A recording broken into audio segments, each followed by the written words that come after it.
Gloire à Dieu. Comme je l'ai dit dans ma précédente vidéo, aujourd'hui je vais vous parler de la grande prostituée qui est assise sur une bête qui a 7 têtes d'icorne d'Apocalypse 17. Avant de rentrer dans le thème, je voudrais dire que je vais essayer de simplifier le plus possible cela, afin que tout le monde comprenne, et je ne veux pas m'étendre à mettre beaucoup de versets, etc., qu'on pourrait prendre et avoir, qui pourraient enrichir donc cela, mais je vais aller au plus simple, afin que tout le monde comprenne que la femme qui est assise sur cette bête est bien celle que nous allons décrire et nous allons parler. Donc, je voudrais prendre ce chapitre 17 et au verset 5, lorsqu'il est dit « Sur son front était écrit un mystère, Babylone la grande, la mère des impudiques et des abominations de la terre. » Il est parlé de mystère. Sur son front était écrit un mystère. Ce mot mystère, en grec, se dit moustérion, et sa signification est chose cachée, un secret. À ce sujet, le Seigneur lui-même, dans Luc 8, verset 10, dira à ses disciples, « Il vous a été donné de connaître les mystères du royaume, mais pour les autres, cela leur est dit en parabole. » Dans une autre circonstance, les disciples lui demandent au Seigneur, « Pourquoi parles-tu en parabole ?» Et sa réponse, c'est que il ne voulait pas que tout le monde comprenne.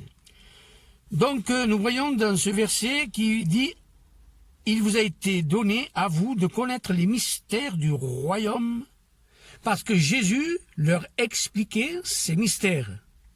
Aujourd'hui, ce n'est pas le Seigneur, mais c'est le Saint-Esprit qui explique à ses enfants, à ses témoins, la signification des mystères.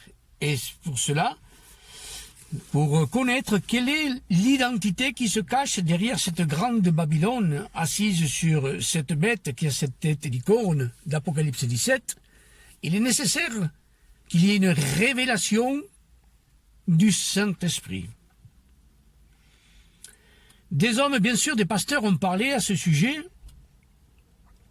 et qui ont, bien sûr, une grande influence sur des chrétiens et qui croient fermement à ce que ces pasteurs disent, en ne mettant en aucun doute leurs paroles. Mais la parole de Dieu dit dans Ézéchiel 33, 6, « Si la sentinelle voit venir l'épée, ne sonne pas de la trompette, si le peuple n'est pas averti et que l'épée vienne enlever à quelqu'un la vie, celui-ci périra à cause de son iniquité et je redemanderai son sang à la sentinelle. »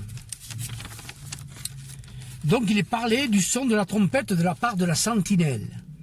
Et 1 Corinthiens 14, 8 dit ainsi, « Si la trompette rend un son confus, qui se préparera pour le combat ?»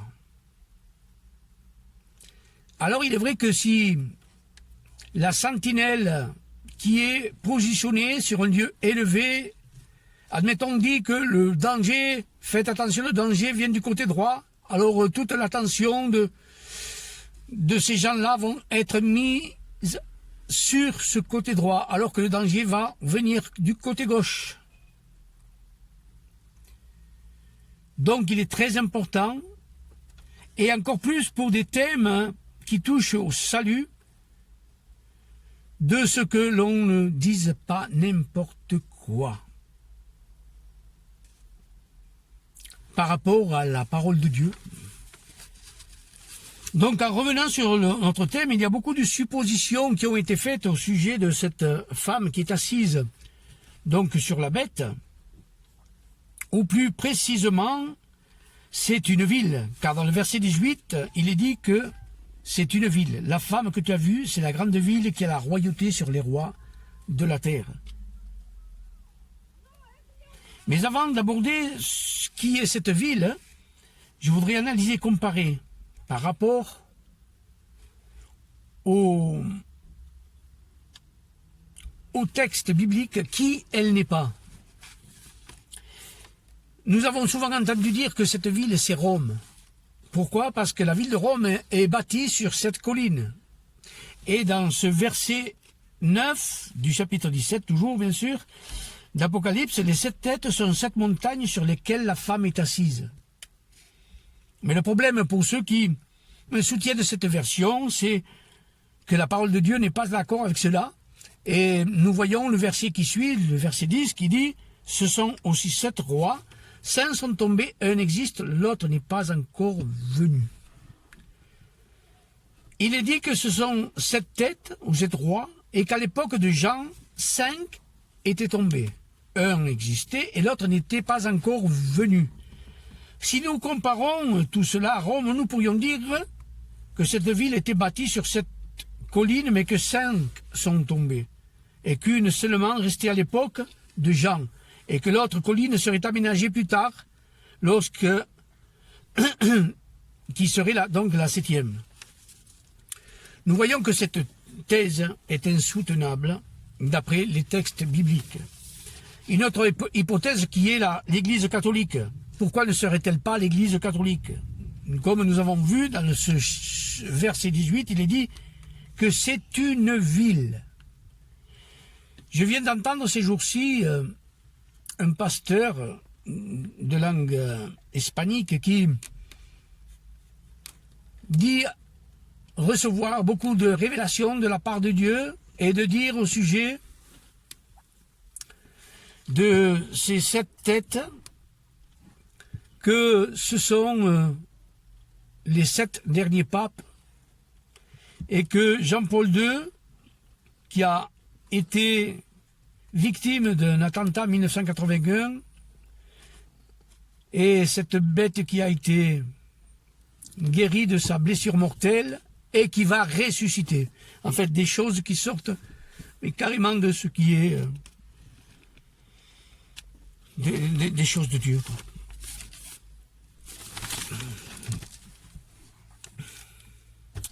D'autres disent que c'est donc le Vatican. Et voyez bien la réaction de Jean lorsque l'ange lui montre cette ville. Dans le verset 6, en la voyant, je fus saisi d'un grand étonnement. Verset 7, et l'ange me dit, pourquoi t'étonnes-tu? Jean ne tarde pas à reconnaître qui est cette ville. Il ne dit pas qui c'est. Il ne se pose pas de questions au sujet de l'identité de cette ville. De suite, Jean a reconnu cette ville, et le Vatican n'existait pas à l'époque. Ce qui rajoute, c'est « je fus saisi d'un grand étonnement ». Il ne s'attendait pas que cette grande Babylone, cette femme assise sur cette bête que l'ange est en train de lui montrer, soit cette ville qu'il est en train de voir et qu'il a reconnue. Donc c'est Jérusalem. Quoi de plus normal s'il aurait vu Rome, la ville capitale de cet empire romain qui régnait en ce moment sur le monde et sur la Judée, qui avait persécuté pas mal de chrétiens et envahi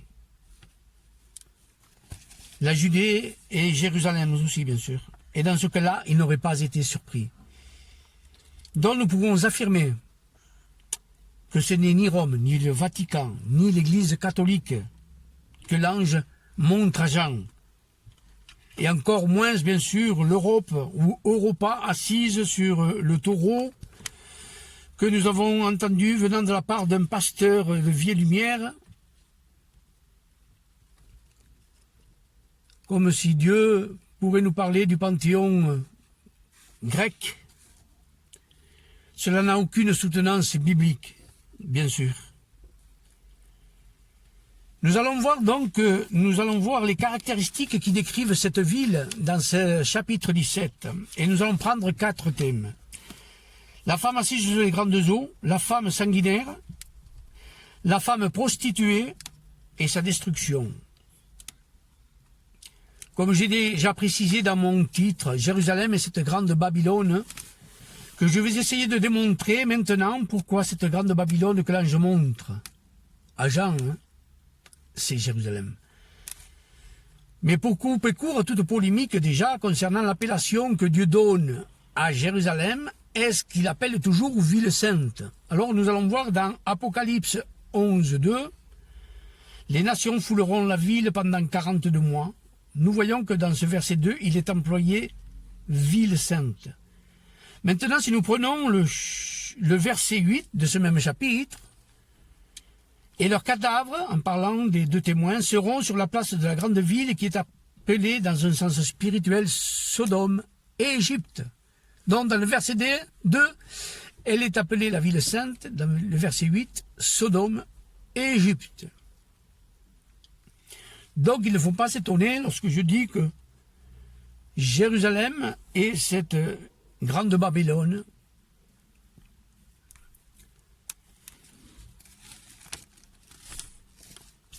et c'est celle que l'ange montra à Jean, pour cela qu'il fut grandement étonné. Dans ce chapitre donc 17, il est parlé du passé, du présent, à l'époque de Jean, et du futur. Et nous voyons donc que dans ce verset, en parlant des 7 têtes, il dit « 5 sont tombées, une existe et l'autre n'est pas encore venue. » Nous voyons 5 sont tombées, le passé, une existe, le présent, et l'autre n'est pas encore venue, le futur. Regardons maintenant les caractéristiques concordantes entre Jérusalem et la grande prostituée. Et nous commencerons par la femme, donc la ville assise sur des grandes eaux. Au verset 1, je te montrerai le jugement de la grande prostituée qui est assise sur des grandes eaux. Dans le verset 15, il me dit, les eaux que tu as vues sur lesquelles la prostituée est assise sont des peuples, des foules, des nations et des langues. Verset 18, la femme que tu as vue, c'est la grande ville qui a la royauté sur les rois de la terre. Déjà, l'expression grande ville est utilisée dans l'Apocalypse pour désigner Jérusalem. Les eaux que tu as vues, sur lesquelles la prostituée est assise, ce sont des peuples, des foules, des nations et des langues. Savez-vous que la ville de Jérusalem est appelée la ville 3 fois sainte? Parce qu'elle abrite des monuments, des lieux considérés comme étant saints par les 3 religions. La religion chrétienne, la religion musulmane, l'islam, et la religion judaïque, le judaïsme. Donc, il y a approximativement 2,2 milliards de chrétiens dans le monde, 1,8 milliard d'islamistes. Donc ça fait plus de 4 milliards de personnes qui disent que cette ville est une ville sainte, sans compter donc les judaïsants. C'est pour cela qu'elle est assise comme reine. Et le verset 18 dit, si la femme que tu as vue, c'est la grande ville qui a la royauté sur les rois de la terre. Donc nous avons vu à quoi correspondait cette première partie, la femme assise sur les grandes eaux. Nous allons voir maintenant ce que dit le verset 6 de ce même chapitre. Je vis cette femme ivre du sang des saints et du sang des témoins de Jésus.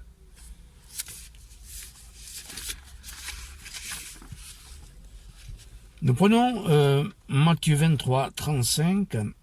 Afin que retombe, dira le Seigneur, sur vous tout le sang innocent répandu sur la terre depuis le sang d'Abel juste jusqu'au sang de Zacharie que vous avez tué entre le temple et l'autel.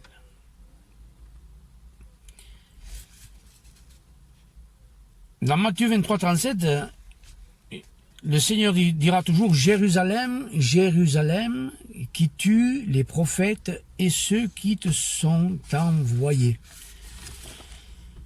Luc 13, 33, « Car il ne convient pas qu'un prophète périsse hors de Jérusalem. » Nous voyons tous ces versets qui se rapportent à Jérusalem et qui parlent de cette ville comme étant une ville sanguinaire.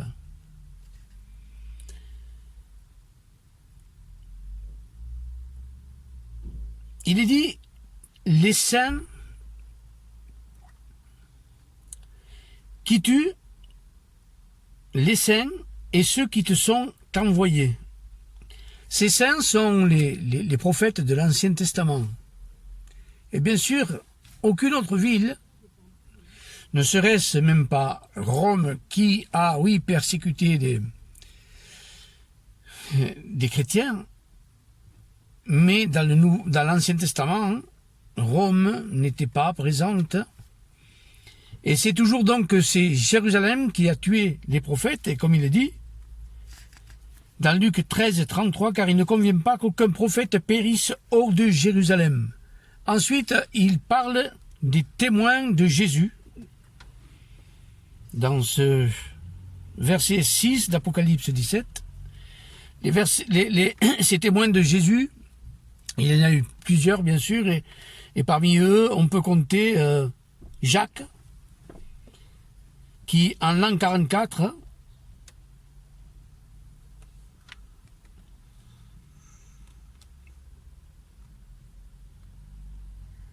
a été exécuté dans cette ville de Jérusalem, et aussi Étienne qui fut lapidé.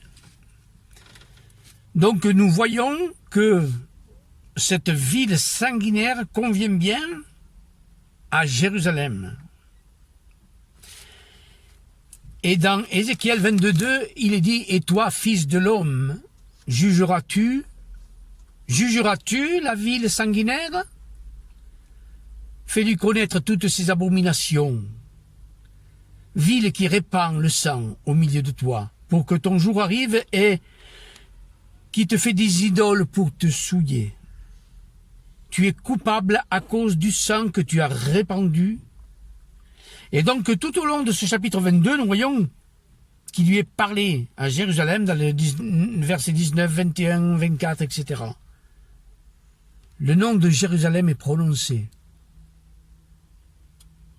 Ézéchiel 24 parle encore de la ville sanguinaire.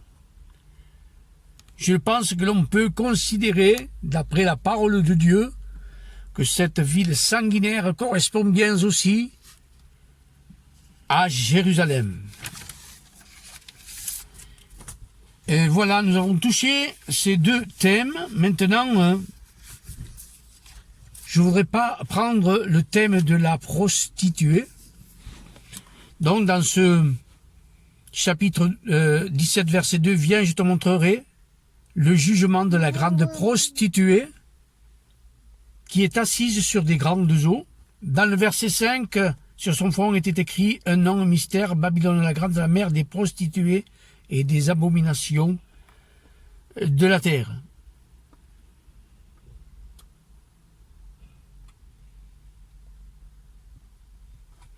En Ésaïe 1,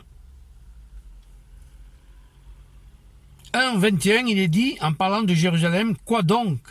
La cité fidèle est devenue une prostituée ?»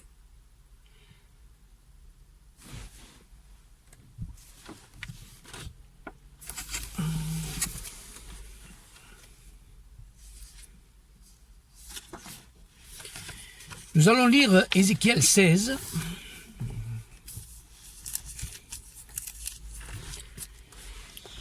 Tout ce chapitre de Ézéchiel 16 nous parle de Jérusalem. Et nous allons prendre quelques versets, donc. Nous commençons par le verset 1 et à la suite. « La parole de l'Éternel me fut adressée en ces mots, fils de l'homme, fais connaître à Jérusalem ses abominations. Tu diras, ainsi parle le Seigneur l'Éternel à Jérusalem, par ton origine et ta naissance, tu es du pays de Canaan. Ton père était un Amoréen et ta mère une Étienne.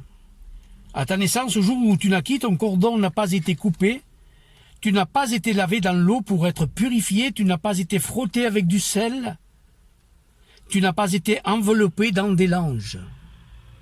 Nul n'a porté sur toi un regard de pitié pour te faire une seule de ces choses par compassion pour toi. Mais tu as été jeté dans les champs le jour de ta naissance parce qu'on avait horreur de toi. Je passais près de toi, je t'aperçus baigné dans ton sang et je te dis, vis dans ton sang. Je te dis, vis dans ton sang. J'ai multiplié par 10 milliers. Comme les herbes des champs, et tu as pris de l'accroissement. Tu as grandi, tu devins une beauté parfaite, tes seins se formèrent, ta chevelure se développa. Mais tu as été entièrement nu. Je passais près de toi, je regardais, et voici ton temps était là, le temps des amours. J'étendis sur toi le pan de ma robe. Je couvris ta nudité, je te jurai fidélité. Je fis alliance avec toi. Je dis, le Seigneur l'Éternel. Dis le Seigneur l'Éternel, et tu fus à moi. Je te lavai dans l'eau. Je fis disparaître le sang qui était sur toi, et je t'oignis avec de l'huile.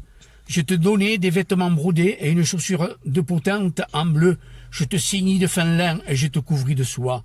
Je te parai d'ornements, et je mis des bracelets à tes mains et un collier à ton cou. Je mis un anneau à ton nez, et des pendants à tes oreilles, et une couronne magnifique sur ta tête.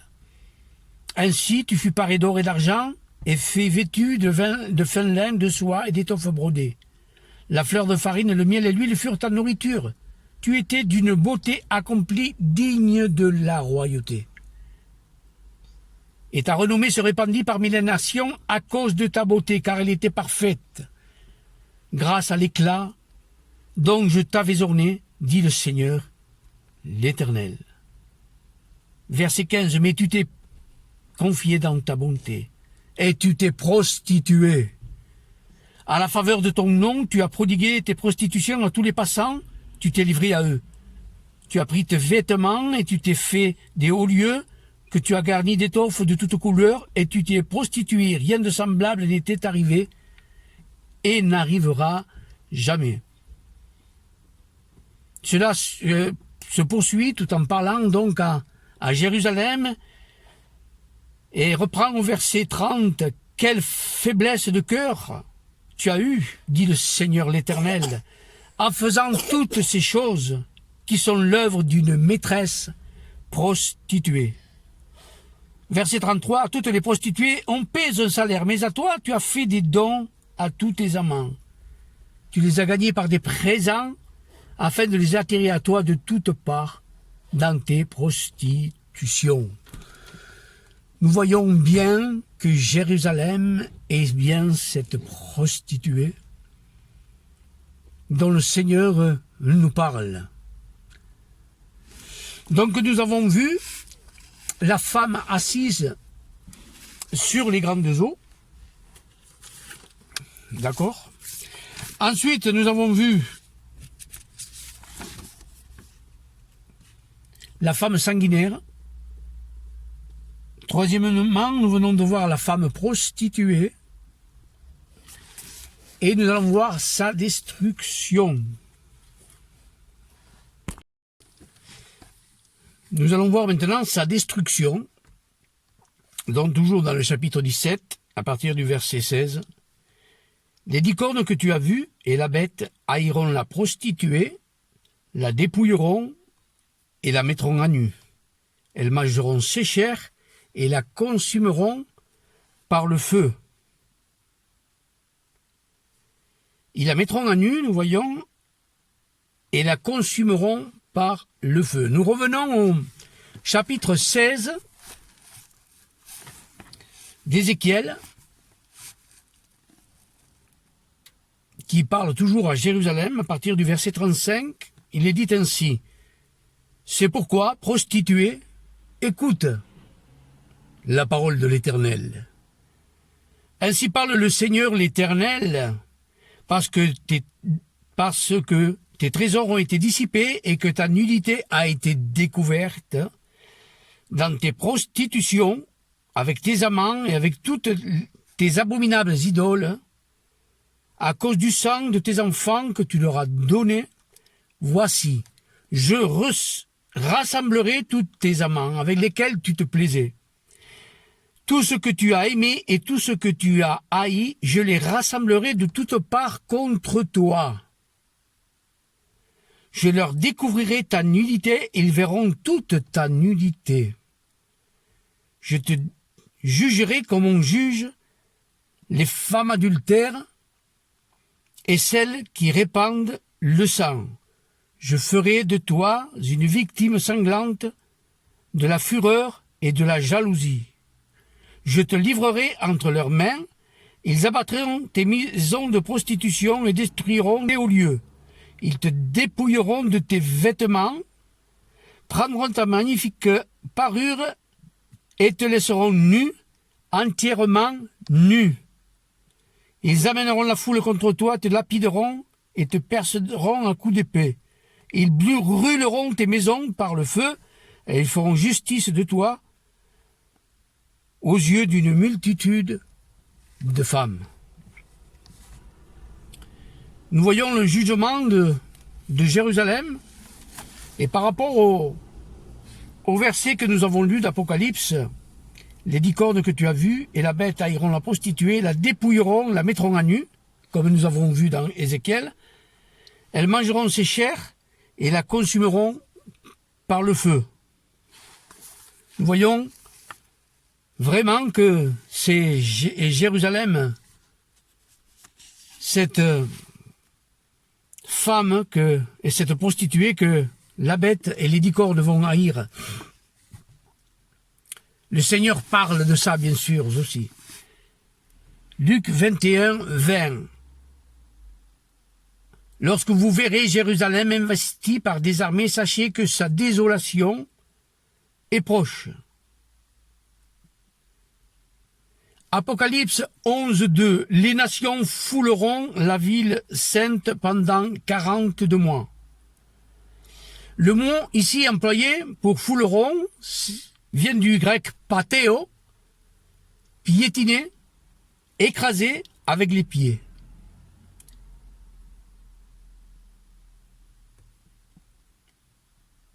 Si nous revenons à Apocalypse 17, 16 et 17, la prostituée est mise à nu et consumée par le feu. Mais nous avons vu là, dans Ézéchiel, qu'il est dit, je te jugerai aussi, comme on juge les femmes adultères.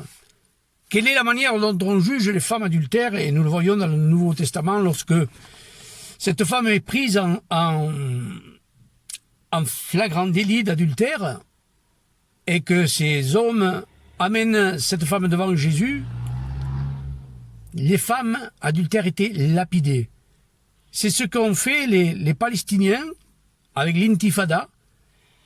Et là, apparemment, c'est ce qui va arriver. Une intifada qui va arriver.